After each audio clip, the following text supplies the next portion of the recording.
I'm here at one of my latest property refurbishment projects. This one's a 3-bed terraced house in Newcastle, currently getting refurbished. Now, if you're looking at flipping properties or you're looking at doing buy-to-let, whatever your strategy might be, chances are you're going to be doing refurbs. And if you're doing refurbs, then it's really important that you keep an accurate record of everything you spent on the property, a detailed schedule of works, all the works that have been done to the property, and you've got before and after photos. Now, this is really important because if you're flipping a property, you'll probably be asked a question by your buyer's solicitor somewhere along the lines of, how did you get this property so much more cheaper than what their buyer is about to pay for it? How do you bridge the gap between what they're paying for it and what you did?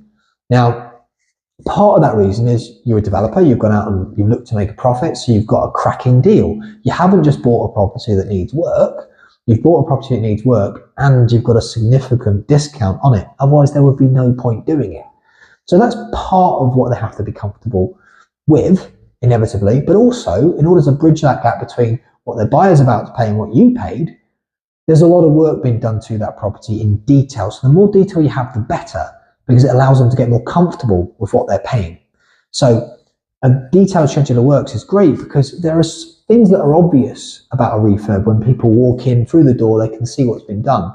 But also there's a bunch of stuff that could be spent on a property. There's a bunch of things that you've done that probably aren't as obvious, especially not to a first-time buyer. So of course, a brand new kitchen, brand new bathroom, redecorated property with new carpets, that's obvious.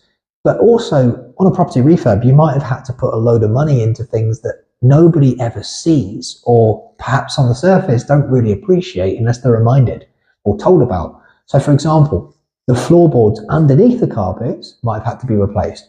The joists underneath might have had to be replaced in some cases. There might have had to be a whole bunch of timber that's been replaced in the property that no one even sees. You might have had to damp-proof the property in loads of areas and it's cost a fortune, but because it's been redecorated and it's replastered already as well, nobody's necessarily going to notice that. So it's important to mention that so people can get comfortable and understand what's actually been put into this property. So the more detail, the better, about the things that are not just as obvious or not as obvious at first glance. So that can really help with bridging that gap and showing what you spent on the property and how that's going to be beneficial to your future buyer. And of course, keeping the buyer's solicitor happy as well when they ask that question. So that's really important. So for example, the last flip, or one of the last flips I did, one of my recent flips that you can watch in a video below, 40k profit flip. In that project, I bought that for 124k at auction. I sold it for 215k.